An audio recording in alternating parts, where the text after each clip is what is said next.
cheesy potatoes, we have Parmesan rolls, and then we have my mom's pistachio Jello salad. So that's what we're making today. So stick around, watch how I do it, especially if you're an Instant Pot fan. We are cooking the ham in the Instant Pot. All right, guys, if you're ready, let's get cooking. We are starting off with the Instant Pot ham because it's one of my favorite ways to cook ham. So this is a spiral ham. It's already been pre-cooked, so you really don't have to do much to it other than add a lot of flavor and heat it up. So that's what your Instant Pot is for. So we're gonna make a yummy sauce to go on top of it, and then we'll cook it. So let's get started. So I have a half a cup of brown sugar that we're just gonna dump in here. Then we have a half a cup of honey. I'm kind of just gonna eyeball it because really you can never have too much honey. Am I right? I am right. Then we have 2 tablespoons of Dijon mustard. We'll just pour on top. Again, I'm just gonna kind of eyeball my 2 tablespoons. And then you can't forget your spices. So you have a 1/4 teaspoon of nutmeg and a 1/2 teaspoon of cinnamon. So I'm just gonna put those in here too. And I'm just gonna take my basting brush and just kind of mix it all together. All right, once it's nice and all mixed together, now it's time to put everything in the Instant Pot. So I'm gonna scooch that forward, scooch this over for you. So the first thing you wanna do is you wanna put a trivet onto the bottom of the Instant Pot. Now you don't want a high trivet, you want one that's pretty low. So trivet on the bottom. If you don't have a trivet, I've done it before without a trivet, it works just fine. Next we're gonna add 1.5 cups of water. So we'll just pour that into the bottom of the pot because it has to pressurize, right? Then I'm gonna show you a little bit how I'm gonna do it to the ham, but then I'm gonna transfer it over so it's not a big brown sugar mess right here. So we're gonna take some of our sauce, and I like to put it in between each piece and just kind of spread it around a little bit. If you need it more liquidy, you can do that too and just add a little bit more water, but I like it nice and thick because it will get more liquidy as it goes on. So just depending on how you like it. Some people just like to take this and just pour it all over so the edges are nice and flavored. I love the inside flavored. So transfer it over. It's gonna be kind of a tight fit. If it doesn't fit all the way for you, you can always trim some edges off and let it fit, but it fits just fine for me. So we're going to just continue basting this little guy, basting the outside, basting the inside, just to give it some yummy flavor. I love that Dijon mustard flavor too, and it hits. I can smell it. Once everything's in, you're ready to go. So it's okay if your ham goes over a little bit on the line. You have a little bit of room on your lid, so it's okay if it goes over just a little bit. As long as your whole entire thing is not over, and as long as your lid can go on, you're fine. Okay, so we're gonna put the lid on. There we go. Now, usually I'll have you turn the knob to sealing, not venting. But this one is a different one, so I don't have to push, I don't have to turn any knobs, it will automatically do it for me. We're gonna push the pressure cook button. Now, all you have to really do is get it warm. So we're gonna go all the way down to 4 minutes. You have it right, just 4 minutes is how long you cook your ham. The good thing is you can cook it and then you can just leave it in your Instant Pot until you're all done. All right, so we are good. This is a little bit of a different pot, so I need to push start, but most of the time you can just set the timer and walk away. Okay, so we are all done here. We're just going to wait for it to cook and then, yep, I'll show you what it looks like. Okay, so once the timer is done, you had your 4 minutes of cooking, you can go ahead and release the pressure. Once all the pressure's out, carefully open your lid. There we go. And you guys, your ham is done. It is all done. And it smells so good. Now I love this because you can make a delicious gravy with the drippings that are in there. And you also get just really good ham. So instead of pulling it all out because it's still burning hot, I'm just gonna cut you a few pieces just so you can see how good it is. Ooh. Oh my gosh. Okay, we colored up the edges too with the sauce that we put on. It is delicious, absolutely delicious. Okay, we're all done with our ham. Let's move on to the side dishes. So this one is our 3-ingredient Parmesan rolls. Super simple, super fast, because I mean, you don't want to cook all day Christmas. No. So, you want to show them how to do it? Yes, perfect. So it's really easy. So we're just using some Rhodes rolls. They're still a little frozen, so we're just gonna roll it in the butter, and then just roll it in some Parmesan cheese, and have pre-sprayed this with non-stick cooking spray. So then we'll just put it on our prepared pan. And that's all there is to Go it. for it. Just go for it. So simple. Now, if you don't have this Parmesan, you could always use just shredded Parmesan too. I've done that before and it works just fine. Yes. So simple. And you can make as many as you want depending on how many family members you have. Yes. And you can use I think any frozen rolls will work just fine. Okay, so after we get these all set up, you want to let them rise. So as soon as they're done rising, then you can stick them in the oven, and then they cook at 350 degrees for about 15 minutes. Keep an eye on them, you don't want them to burn. And yeah, super simple and easy.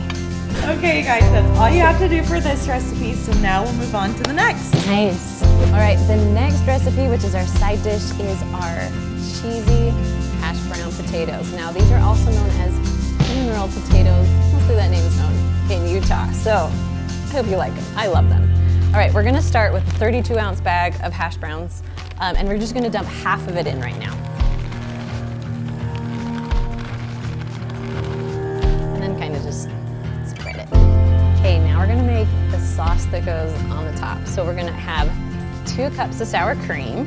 Just pour it right into a bowl. Whoop. And then we want 2 cans of cream of chicken soup.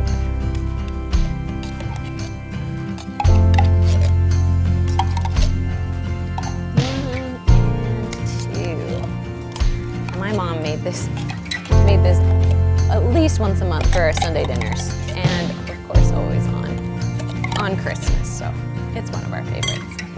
Okay, we have those. Then we're gonna add a 1/3 cup of onions. You just put it in, and then just a little bit of salt and pepper, just to give it a little flavor. Okay, I'm just gonna mix this up just a little bit.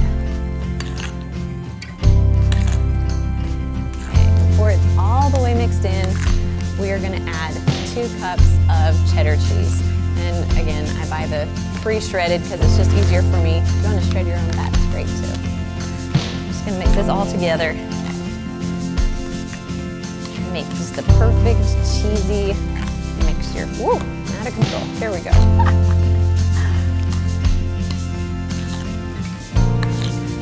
Okay, we're getting there.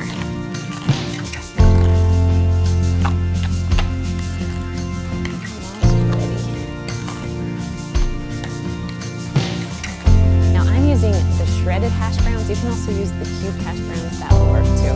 So whatever you like best. Okay, we're ready for this. So we're gonna take half of our cheesy mixture and kind of gently place it on top of our hash browns.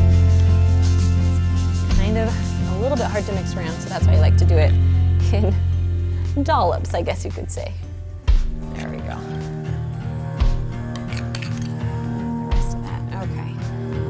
Carefully spread it around. Try and not to make your hash browns come up as much because you want all that yummy, cheesy creaminess in between. Okay. Almost done here. Looking good. Okay, now we're just going to add the other half of the hash browns on top of these ones.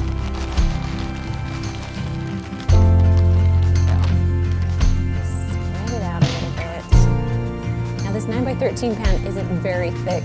I would suggest maybe making sure it's a full 9x13 pan because we might, it might overflow a little, but that's okay. It will still taste amazing. All right, same step, just doing dollops again. All our cheesy yumminess on top.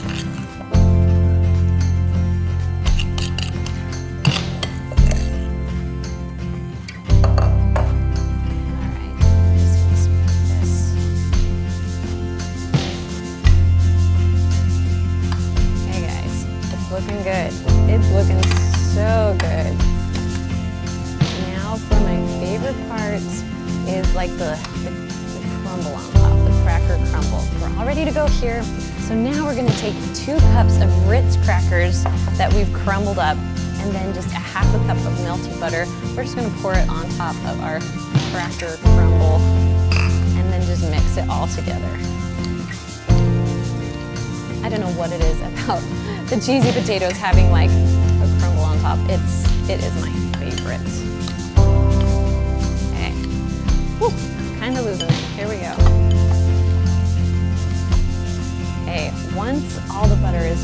much touching all of the crackers, we are good to go. So I'm just going to just lightly just kind of sprinkle this on, make sure that it gets everywhere. It is smelling so good. It literally reminds me of like Sundays growing up. See, now we're all done. We're ready to go. We're gonna cook it at 350 degrees for about 35 minutes. All right, guys, all done with our funeral potatoes. They smell so, so good. Yes, you've got to try these. You've got to.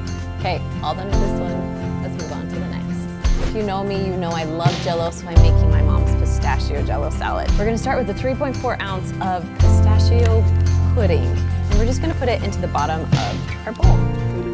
Here, we'll make it a little easier. There we go. Can't leave any in there. I have a 20-ounce can of pineapple tidbits. So you want to leave the lid because you're going to drain out all the juice right now. You don't want a ton of pineapples at the moment. You just want the juice so we can try and dissolve some of that pudding. There we go. And it's okay if there's a little bit of juice left. It's fine. Okay, you're going to take your whisk, mix this all together. Try and mix it the best you can. Try and dissolve all the big chunks of sugar. We don't want big chunks. Although there are pistachios in there, so there will be some chunks, but not Jell-O chunks. Okay, now you are done.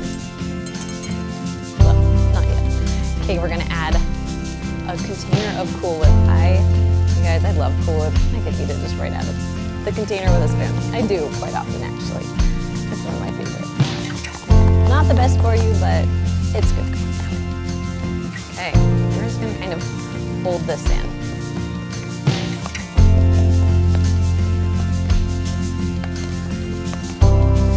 I love this recipe because it's perfect if you're in a hurry. Like, I don't like to spend a ton of time cooking on Christmas. And so this recipe only takes about 5 minutes to throw together and it's done. You can eat it 5 minutes after you make it. So, okay, all mixed together. Still mixing a little bit more of that Cool Whip, but we'll put other things in too. Okay, now we're gonna add the rest of our pineapple. Get some chunks in there now. I have about 2 cups of marshmallows. You don't have to add the marshmallows if you don't want to. My kids love the marshmallows. And then I just have 2 bananas in here. So just dump those all in. Oop, all in, here we go. And just fold everything together. I'm curious if you guys have any special traditions that you have on Christmas. This is always our Christmas salad because 1, it's green, and 2, it literally only takes a few minutes, so that's why my mom would make it all the time, and that's why I make it with my kids. So down below, tell me your favorite Christmas food that you guys have. I'm curious to hear. Now, when we lived not close to family, which was for many, many years, we would just have a little Christmas dinner. So I'd always make sure I had this Jell-O salad, and then we would always have pizza along with it. So yeah, I mean, you guys, you do you, and it will be just fine. Okay, guys, we are done. Spread it around on the top. Sometimes I like to clean the edges too, so it's pretty if I have people coming over, but it's just my family. This is all I do. All right, you guys, that's all there is to it. So simple and easy, about